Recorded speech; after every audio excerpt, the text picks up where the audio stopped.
There's Bill Nye the Science Guy, and then there's Jed the Nuclear Scientist. Yes.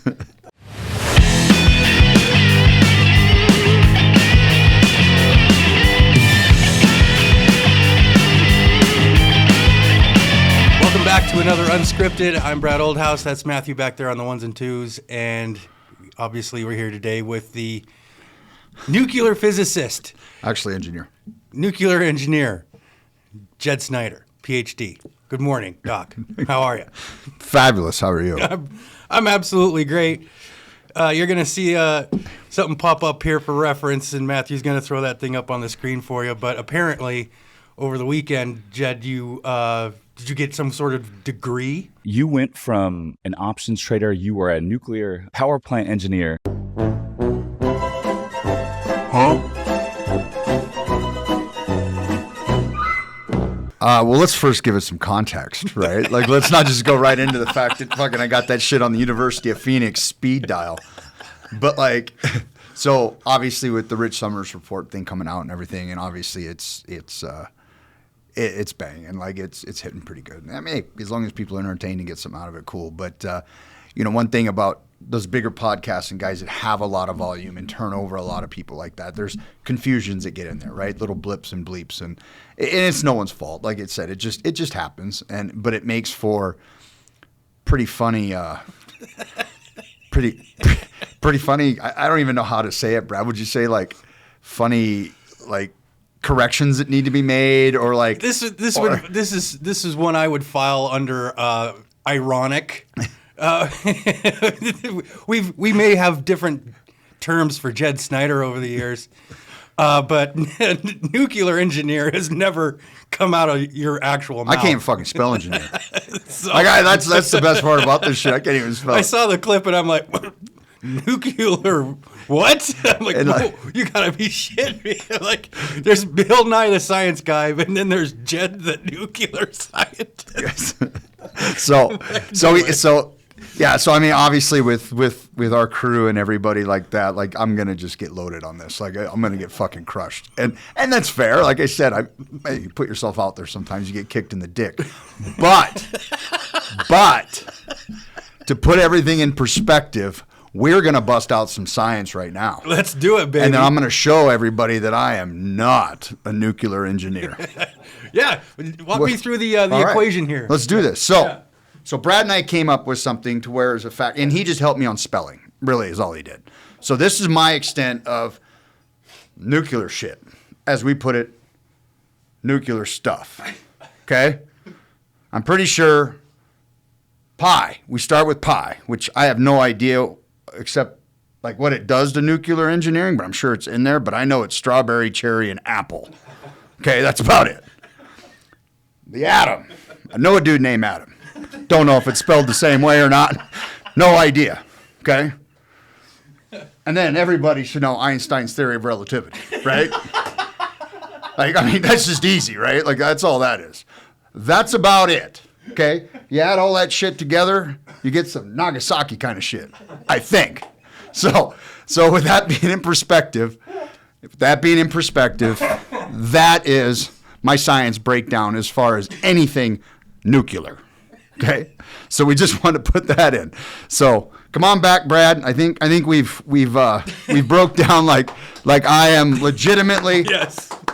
I'm a diver, commercial diver, and I worked in a power plant. Once again, these guys that do these big podcasts and stuff, they get so many guests on, right? Sure. And I think that day Rich shot like 10. Mm-hmm. And it just gets convoluted. He does a quick check-in, and the podcast is really good. I thought it was legit. I thought it was really, really good.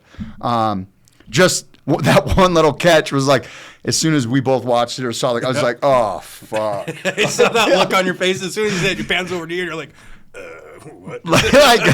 like I'm gonna get fucking crushed for this. So anyway, that was our nuclear stuff breakdown. I think everybody in the podcast world would assume that I am not that guy. Thanks, Doc. Right. All right, so Jed, we've got some pretty exciting things going on, obviously, right? We're going to talk about that a little bit towards the end of the podcast, but I want to talk a little bit about some of the toughest jobs in sports. And things that come to mind are like those guys that are in the pit crew for NASCAR or F1, stuff like that, right? What are some jobs that you think are probably some of the toughest? Equipment in sports? manager. Yeah, talk to me about it. Equipment manager. So like basically, you speak like even the guys that were at CC, the guys that are CC, and just knowing like the little bit of the pro stuff that I saw. Yeah, man, like they follow in U-Hauls, and I would assume it's through every level, but like players bag their shit, leave it there. They throw it in the fucking bus. They take it. They have it set up before them.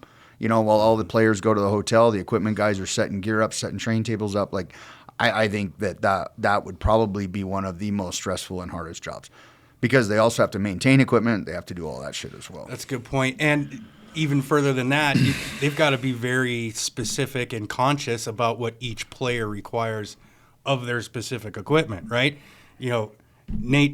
Nate McKinnon's sticks have a certain curve versus McCarr's sticks have a different type of curve. Correct. Each player has different hollows for their skates that they like sharpened, right? And then they've got all that stuff going on. So I agree. I've seen clips of that like on an NHL bench, you've got the coaches and everything else, but you've also got the equipment manager back there. And while the play is happening on the ice, he's touching the sticks of Correct. the guys that are on the ice. In case someone loses a twig, he's got his hand on it already. He can pull it out and put it over. Like it's pretty impressive. And we actually, speaking of which, the Helena Bighorns used to have a really big fan. Shout out to Abraham, who became an equipment manager for minor league baseball, and he's kind of worked his way up. And he's had all kinds of crazy stories about players and things like that, but he loves the job. But you're right. He says that it's hard work, and you're putting in 16-hour days easy. Yeah, I mean, it also look at the level of gear too, right? Baseball has a lot, bats and everything like that, but I still think hockey's got pretty much probably the most. I don't doubt pretty it. much probably, yeah. It's got the most. For It sure. would have to do with every player. Like one shin pad would be different thickness than the other. Like you don't know, But yeah, I would go with the equipment guys. That's what I would do.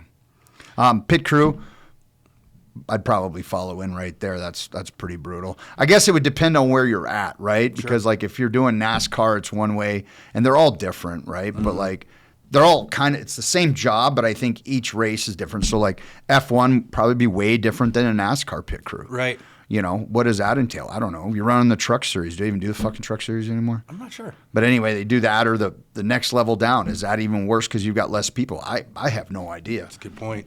I do know that at the pro level, at the NASCAR level at least, like some of these guys are like full-blown athletes, right? Like they recruit guys that get washed out of the NFL and NCAA because they need athletes and they need to move. And, you're carrying – if your one job is to carry the spare tire around the car while somebody else is, taking care of that, like that's your one job and you got to be fast as fuck. And I think they call it an economy of movement, which if you worked in a restaurant, you know what that means, and that just gave me PTSD just now. But I was gonna say, where the fuck did you come up with that? like, whoa! I had flashbacks of prep and who's got the engineering degree now? Look at the big brain on Brad. Movie reference, shout out movie. So yeah, I think that's a super tough job. What about referees? Is that a tough job? I guess it would depend on what sport. The days of the old days of Van Helleman and shit, where they're out there doing the hair skates and they didn't have photo review and all that stuff. Mm-hmm. Maybe I don't know. I think the linesmen would have a worse job than in hockey.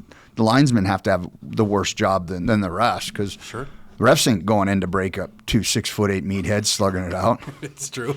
So I don't know. I think it all depends on the level of prima donna player too, right? Sure, that makes sense. You look at the referee in NFL. Is that that's a lot of ego, man, that he's got to deal with. For sure. Basketball, a lot of ego, and especially if you're watching the WNBA shit right now, or even keeping up on any sort of that debacle.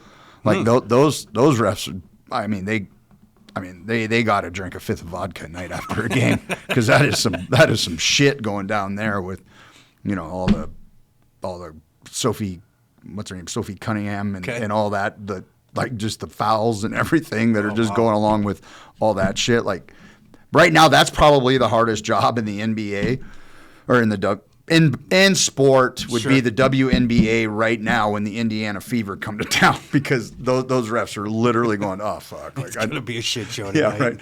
Be Here like we go. it was coming to Helena fucking 3 years ago when refs just wouldn't show up. Like, well, we're not going there. Let's not do that again. We're not going there. Let's not do that again. Oh man, that was a fucking mess. Well, so yeah, if you've got some ideas in the comments, let us know what you think some of the toughest jobs in sports are. We just kind of wanted to touch on it. It was a subject that we wanted to cover in season 1 of the pod, and but those were ones that definitely stuck out in my mind. Was like referees and pit crews and equipment managers, stuff like that. Like it's The unsung heroes. 100%. It's behind the scenes, right? Correct. And the people that you don't see on camera, and you see the players, you see the coaches. Sometimes you see front office people, but you don't see the guy sharpening skates every night, or you don't see the guy taping sticks. So, yeah, I think it's really cool. It's a cool job, but it would definitely be a very, very, very hard job. Yeah. So, anyway, speaking of Bighorns, Yeah. this is the week, man. Like they're coming back, right? Oh, next week. Next week. They're coming back next week. They come Okay. in. They come in Sunday a week. Well, they have their baseline testing a week from today. Nice. So they're back. Good. We've talked about some of the expectations for the year. Obviously, we're going to have an older team, and we've already talked about that. I liked Damon's interview with the NA3 on the NA3 show. I think they still call it the 3 show. And I will say this, outside of Damon's interview, I like that he's actually framed like a hockey coach, right? Like he's got his polo on. There's a hockey board behind him. Like he looks like a presentable professional coach. Whereas every other interview you watch, you've got guys taking a page from Jed Snyder and putting their phones up by their faces. They're in their trucks. I think fucking the guy from Butte was in his closet. It looked like I don't know where Mark was, like, but he did say that they wanted to secure a playoff spot by November. Yeah, I think that's no matter. He could be the fucking, the President's Trophy winning team, and that's not going to happen. No, not by But hey, November. whatever. I mean, maybe my math is screwed up because once again, we did nuclear stuff. That's right, for sure. Yeah, we're going to default to that from here on out. Pi equals a flavor, not a mathematical plug-in. Theory of relativity. Everybody knows that one. I actually did know that one. You did too. I actually was like, I can't remember what MCC. You're like, oh, it's Einstein's theory of relativity. I fucking died when we were drawing this board yesterday. So yeah, we've got the boys coming back in. I'm excited, man. I gotta say, I love the off season. This off season has gone super fast for me, and you hang around coach for 2.5 minutes and you just start getting the bug. Yeah. Right? Like he's juiced. This is going to be a special group. And I really appreciated his interview all the way through on the 3 show.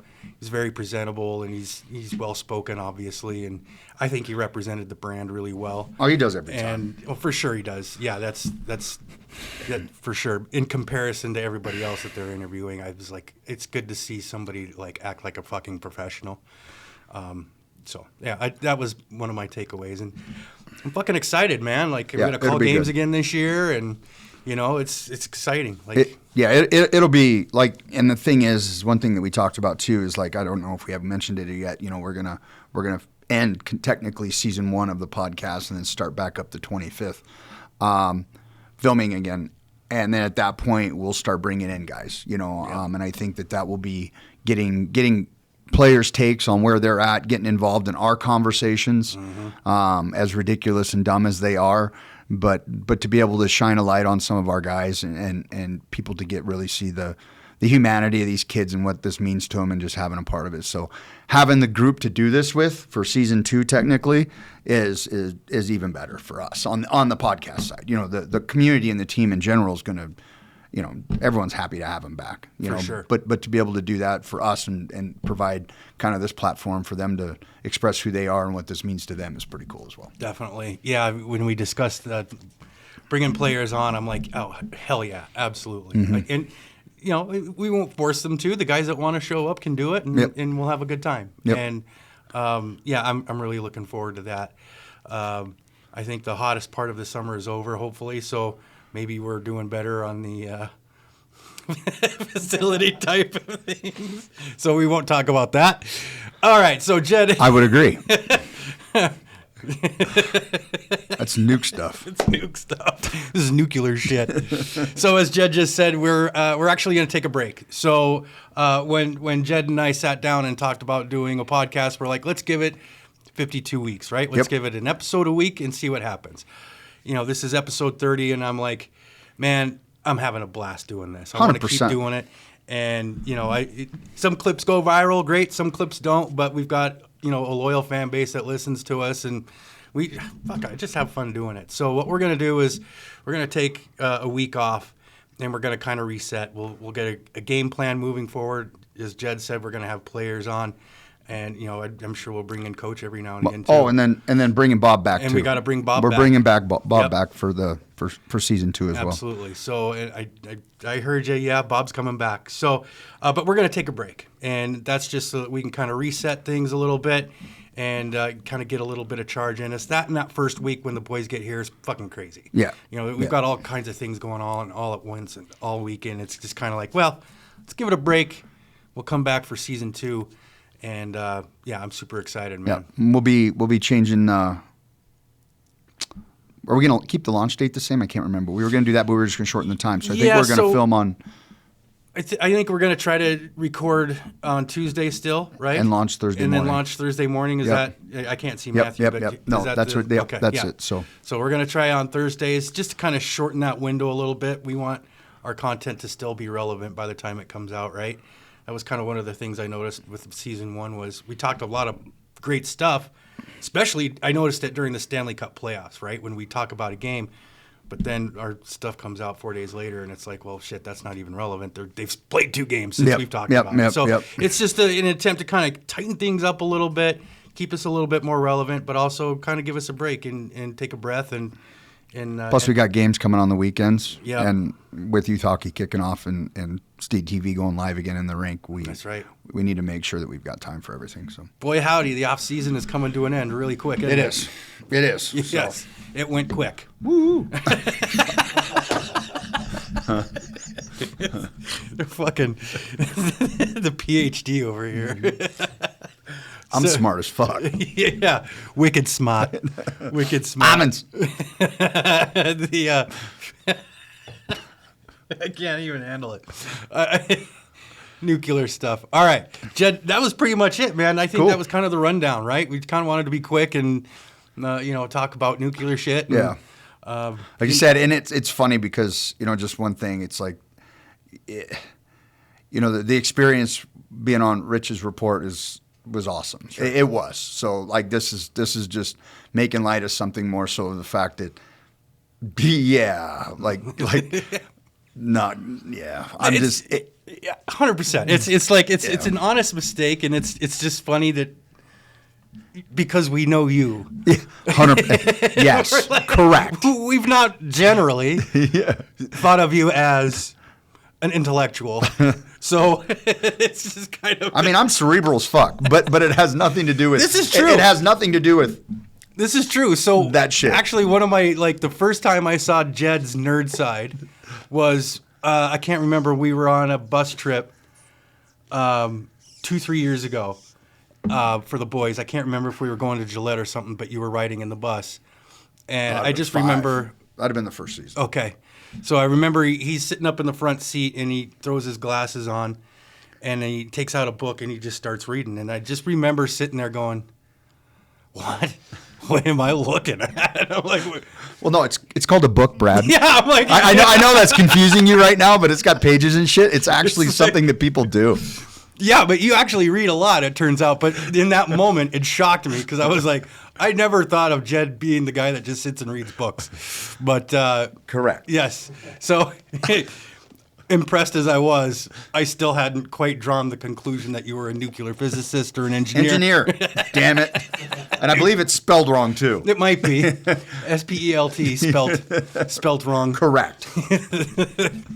Yeah. All right. Well, I think that's it, man. What do you think? Yeah, no, great season 1. Yeah. And like I said, I hope everybody enjoyed it. We did. Definitely, for sure. Check out Rich Sommer's podcast with Jed on it. It's very, very good. I watched it last night. Probably your best one yet. Not probably, definitely your best one yet. Not in terms of like how you were talking or presenting yourself, but I just felt like the conversation flowed a lot better than it did with Brad Lee. And Bradley's a professional in his own right, but Rich and you guys just seem to have a really good chemistry. Yeah, he's really good. He's awesome. Like great human, great company. Brought in a bunch of great people. So the whole week I think it was there like 4 days. Was unbelievable. And to be able to have an opportunity to get on there and talk about, the Bighorn brand and the rink and just kind of the evolution of everything was pretty cool. So yeah, it was pretty awesome. it was awesome. He had a genuine interest in it, which was really cool. He does, and he has a genuine interest with everybody that goes on. So, and I think that's one of the things that in my experience is it's not just somebody getting on there for clickbait, right? He really wants to tell the story. And so very, very fortunate to get in there and be a part of that. So, yeah. And I suggest anybody that gets the opportunity, he reaches out and you get the opportunity to go on, absolutely go on. Do it. Definitely take it, for sure. Yep. All right. That's season 1. Season 1. In the books. All right. That's it's going to be weird. What do we do with next week? I'll probably just wake up at 6 still and I'll be like, oh, wait, that's right. We're not recording. Yeah. All right. So for Jed Snyder, Dr. Jed Snyder, I'm Brad Oldhouse, Matthew back there on the 1s and 2s. Come back a couple weeks, season 2. We're out.